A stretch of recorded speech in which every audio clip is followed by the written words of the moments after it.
तो दोस्तों आज की इस वीडियो में जो हम बात करने वाले हैं, देखिए वो भी कंबाइन हार्वेस्टर से रिलेटेड ही बात करने वाले हैं। तो दोस्तों आज की इस वीडियो में बहुत ही इंपॉर्टेंट लाखों में कमाई होने वाले बिजनेस से रिलेटेड आपको बताने जा रहा हूं। तो देखिए वीडियो को स्किप मत करना, लास्ट तक देखना और पॉइंट टू पॉइंट हर बात ध्यान से सुनना, क्योंकि देखिए अगर कोई बात स्किप हो जाती है तो फिर वही बात आप जो है कमेंट करके पूछते हो, तो फिर बार बार उसी बात को रिपीट करना वो ठीक नहीं लगता। तो दोस्तों जैसे एक भाई का कमेंट आया था कि भाई कस्टम हायरिंग सेंटर लगाना है, राजस्थान से हूं, क्या करना होता है। तो दोस्तों इस तरह से भाई का कमेंट था। तो देखिए दोस्तों आज की इस वीडियो में बिल्कुल डिटेल से बात करेंगे कि सीएचसी क्या होता है, मतलब कस्टम हायरिंग सेंटर होता क्या है, इसे चलाने के लिए क्या एलिजिबिलिटी होती है, मतलब योग्यता क्या है, कौन लोग इसे चला सकते हैं, कितनी सब्सिडी मिलती है इस पर, कौन कौन सी मशीन इसमें रख सकते हैं, आवेदन की प्रक्रिया क्या है इसकी, कितना इन्वेस्टमेंट होगा और कमाई कैसे होगी, सब कुछ डिटेल में बात करेंगे। तो वीडियो में लास्ट तक बने रहें, क्योंकि हम जो बोलते हैं सच बोलते हैं। और देखिए चैनल पे अगर नए हैं तो देखिए चैनल को सब्सक्राइब कर लें। तो आइए वीडियो शुरू करते हैं। तो दोस्तों जैसे आपने देखा होगा कि मैं इस चैनल के माध्यम से भाई लोगों को एग्रीकल्चर से रिलेटेड बिजनेस के बारे में टाइम टू टाइम बताता रहता हूं, चाहे वो कंबाइन हार्वेस्टर हो, डेयरी फार्म हो या और कोई गांव देहात से जुड़ा बिजनेस हो। तो जैसे भाई ने कस्टम हायरिंग सेंटर खोलने की पूरी प्रक्रिया के बारे में पूछा, और वो भी राजस्थान में। तो देखिए भाई राजस्थान में कस्टम हायरिंग सेंटर सीएचसी खोलना एक अच्छा व्यावसायिक और सरकारी समर्थित अवसर है, मतलब एक फायदे का बिजनेस है।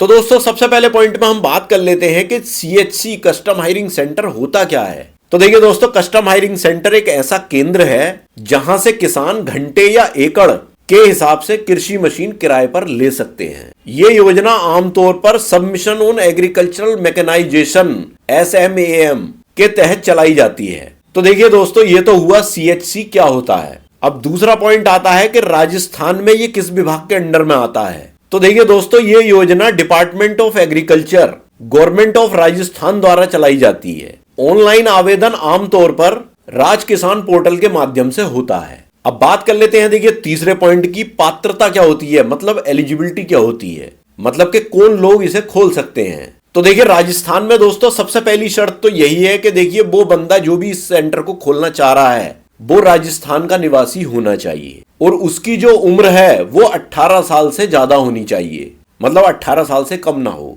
व्यक्तिगत किसान भी ले सकता है, मतलब एक अकेला किसान या कई किसान मिलकर के एक समूह बना लेते हैं, वो भी इस सेंटर को खोल सकते हैं। FPO भी खोल सकते हैं और सरकारी समिति जो होती है वो भी इसे खोल सकती हैं। अच्छा, इसके लिए अपनी स्वयं की भूमि भी आपके पास होनी चाहिए, और अगर अपनी नहीं है आपके पास जमीन तो फिर आप उसे किराए पर भी ले सकते हैं, मतलब इस सेंटर को खोलने के लिए आप जमीन किराए पर भी ले सकते हैं। तो इस जमीन की जरूरत कहां पड़ेगी, मतलब जितनी भी मशीन होंगी आपके पास वो वहां कहां खड़ी करनी है, आपको क्या करना है, उसके लिए जमीन आपकी अपनी होनी चाहिए या किराए पर हो। फिर अगली चीज जो है देखिए आधार कार्ड होना भी जरूरी है और जन आधार कार्ड होना भी जरूरी है। तो दोस्तों ये तो बात हुई देखिए पात्रता की। अब चौथा पॉइंट आता है कि सब्सिडी कितनी मिलती है, अगर आप इस सेंटर को खोलते हो तो गवर्नमेंट से कितनी सब्सिडी मिलती है। तो देखिए दोस्तों 40 से 50% तक सब्सिडी मिलती है अगर आप व्यक्तिगत किसान हो, मतलब अगर व्यक्तिगत किसान अकेला एक किसान इस सेंटर को खोल रहा है तो उसे 40 से 50% तक सब्सिडी मिल जाती है गवर्नमेंट से। और अगर कोई FPO है,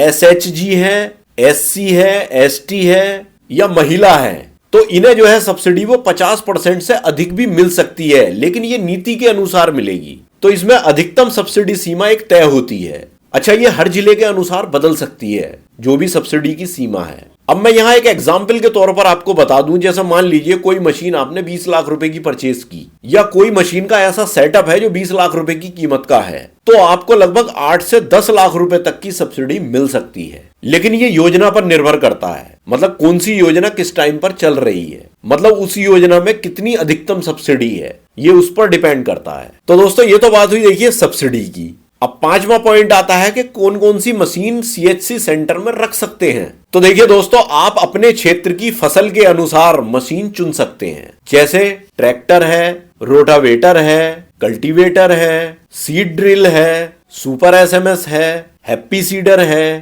कंबाइन हार्वेस्टर है, रीपर है और मल्चर है। मतलब इतने सारे इंप्लीमेंट्स में से आप कोई सा भी इंप्लीमेंट अपने सेंटर में, अपने केंद्र में रख सकते हो। वो आप अपने एरिया की फसल के अकॉर्डिंग हिसाब लगा सकते हैं कि मतलब आपके एरिया में डिमांड किसकी ज्यादा है। तो दोस्तों ये तो बात हुई देखिए मशीन्स की। अब छठा पॉइंट आता है आवेदन प्रक्रिया, मतलब कैसे आपको आवेदन करना है, वो स्टेप बाय स्टेप बात कर लेते हैं। तो देखिए दोस्तों, सबसे पहला स्टेप आता है इसमें रजिस्ट्रेशन। तो इसमें क्या है, आपको देखिए आपको राज किसान के पोर्टल पर जाना होगा और वहां पर रजिस्ट्रेशन करना होगा। इसमें देखिए आपको अपने जन आधार जो होगा आपका और जो बैंक खाते की जानकारी है वो इसके साथ में लिंक करनी पड़ेगी। फिर अगला स्टेप जो होगा वो होगा योजना का चयन। तो देखिए इसमें आपको जो चयन करना है वो कस्टम हायरिंग सेंटर का करना है या कृषि यंत्र अनुदान योजना चुने। फिर अगला स्टेप जो होगा तीसरा, वो होगा डॉक्यूमेंट अपलोड करने का, जिसमें आपको अपना आधार कार्ड अपलोड करना है, जन आधार अपलोड करना है,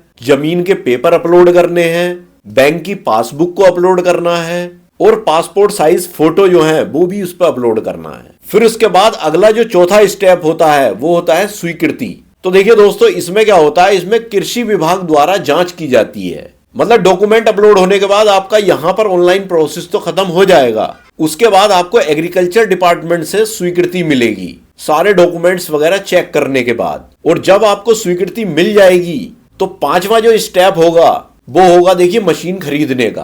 तो मशीन कैसे खरीदनी है और किससे खरीदनी है ये भी बताऊं मैं आपको। तो इसमें क्या है, इसमें एक बहुत जरूरी चीज है कि जो स्वीकृत डीलर होगा उसी से आपको मशीन खरीदनी है। अब आपको कैसा पता चलेगा स्वीकृत डीलर कौन है? तो देखिए ऑनलाइन वेबसाइट पर स्वीकृत डीलर की लिस्ट होती है, उसमें आपको देखना है कि कौन कौन डीलर हैं, कहां से हमें मशीन खरीदनी है। कहीं और से नहीं खरीद सकते। जो डीलर स्वीकृत होंगे, जिनका नाम पोर्टल पर होगा, उन्हीं से आपको मशीन खरीदनी है। और फिर मशीन खरीदने के बाद आपको जो उसका बिल होगा वो अपलोड भी करना है। अब फिर इसके बाद आता है देखिए अगला छठा स्टेप, सब्सिडी प्राप्ति। तो इसमें क्या होता है, देखिए इसमें जो भी मशीन या प्रोडक्ट आपने खरीदा है उसका जो है एग्रीकल्चर डिपार्टमेंट वाले जो है निरीक्षण करते हैं और जब सब चीजें सही पाई जाती हैं तो उसके बाद सब्सिडी का जितना भी पैसा होता है वो आपके डायरेक्ट बैंक अकाउंट में भेज दिया जाता है। तो दोस्तों ये तो बात हुई देखिए टोटल आवेदन प्रक्रिया क्या क्या है। अब देखिए सातवां पॉइंट आता है कि जो कस्टम हायरिंग सेंटर या सीएचसी हम खोलते हैं तो इसमें इन्वेस्टमेंट कितना होता है। ज्यादातर भाई कंफ्यूज रहते हैं कि भाई इसमें खर्चा कितना होगा, कितने पैसे तक इसमें खर्च हो जाएंगे, उसकी बात कर लेते हैं। तो देखिए दोस्तों, अगर आप छोटा सीएचसी कस्टम हायरिंग सेंटर खोलना चाहते हैं जिसमें कि बिना कंबाइन हार्वेस्टर के, मतलब आप उसमें कंबाइन हार्वेस्टर नहीं रखेंगे, वैसे ही कोई अदर मशीन्स वगैरह रखेंगे छोटी मोटी, तो आपका जो इन्वेस्टमेंट होगा वो 8 से 12 लाख रुपए तक का होगा, मतलब सब्सिडी मिलने के बाद। बाकी अगर आप एक मीडियम सीएचसी खोल रहे हैं, इसमें भी कंबाइन हार्वेस्टर नहीं है और थोड़े सामान आप ज्यादा रख रहे हैं अपने सेंटर में, तो लगभग आपका इन्वेस्टमेंट 15 से 25 लाख रुपए तक का होगा। और अगर बात करें बड़े सीएचसी कस्टम हायरिंग सेंटर की जिसमें कंबाइन हार्वेस्टर भी रहेगी, तो आपका जो इन्वेस्टमेंट होगा वो 25 से 50 लाख रुपए तक का होगा, मतलब सब्सिडी मिलने के बाद, वरना तो ये करोड़ों रुपए का बैठेगा। अच्छा, मैंने यहाँ एक अनुमान लगाया है कि इतनी लागत आपकी लग जाएगी, लेकिन ये मशीन के चयन पर डिपेंड करता है। आप अगर मान लीजिए बड़ी बड़ी मशीनें और महंगी महंगी मशीनें रख रहे हो तो ये इन्वेस्टमेंट और ज्यादा भी जा सकता है। मैंने तो एक सिंपल इन्वेस्टमेंट बताया कि एक मशीन होगी, एक ट्रैक्टर हो गया और अदर इस तरह के इंप्लीमेंट हो गए। अब मान लीजिए आप इनकी संख्या बढ़ाना चाहते हो तो फिर इन्वेस्टमेंट ज्यादा होगा। तो दोस्तों ये तो बात हुई देखिए इन्वेस्टमेंट की। अब देखिए आठवां पॉइंट आता है कि कमाई कैसे होगी सीएचसी सेंटर से। तो देखिए दोस्तों, इसमें क्या होता है, जो भी इंप्लीमेंट आपके पास हैं, जो भी कृषि यंत्र हैं आपके पास, आप उन्हें या तो प्रति घंटे या पर एकड़ के हिसाब से किराए पर देते हो कस्टम हायरिंग सेंटर में। अच्छा, सीजन में ज्यादा मांग होती है, जैसे मान लीजिए गेहूं की कटाई हो रही है तो इंप्लीमेंट की ज्यादा डिमांड रहती है, धान की कटाई हो रही है तो ज्यादा डिमांड रहती है। तो मेरा यहां कहने का मतलब यही है कि देखिए 1-2 साल के अंदर अंदर आपकी कीमत इसकी निकल आती है अगर आपने प्लानिंग अच्छे से की है तो। अब आप यहां यूं कहोगे कि देखिए हम कोई कंबाइन हार्वेस्टर परचेज करते हैं तो वो 4-5 साल में जाकर के हमारी लागत निकल करके आती है, तो इससे आप 1-2 साल में कैसे बोल रहे हो? तो देखिए वो मैं इसलिए बोल रहा हूं क्योंकि देखिए इस पे आधे पैसे आपको देने पड़ रहे हैं, फुल पेमेंट आप नहीं कर रहे हो। जैसे कंबाइन हार्वेस्टर 30 लाख रुपए की है तो उस पर आपको 15 लाख रुपए मिल रहे हैं सब्सिडी के तौर पर, तो वो कंबाइन हार्वेस्टर आपको कुल 15 लाख रुपए की पड़ रही है। तो वो 15 लाख अगर आप कमाने के लिए बैठोगे, जब कस्टम हायरिंग सेंटर खोलोगे तो 1-2 साल के अंदर ही आप वो पैसे पूरे कर लोगे। लेकिन इसकी एक शर्त है, आपने अच्छे से प्लानिंग करी हो और अच्छे से आप डील कर रहे हो। हर किसी के लिए मैं ये बात नहीं कह रहा। तो दोस्तों ये तो बात हुई देखिए कमाई कैसे होगी। अब नवे पॉइंट की बात कर लेते हैं। देखिए जरूरी सुझाव, मेरा जो सुझाव है सभी भाइयों के लिए वो मैं बता दूंगा। तो देखिए दोस्तों, इसमें सबसे पहले आपको करना क्या है कि पहले अपने क्षेत्र की फसल और मशीन की मांग को समझें। मतलब ऐसा नहीं है आपने मशीन खरीद ली और आपने ये नहीं देखा कि मार्केट में डिमांड किसकी है, किस मशीन की डिमांड है और हमारे यहाँ फसल कौन सी होती है। तो ये चीज आपको पहले देखनी चाहिए कि हमारे यहाँ किस मशीन की डिमांड है और फसल कौन सी ज्यादा होती है।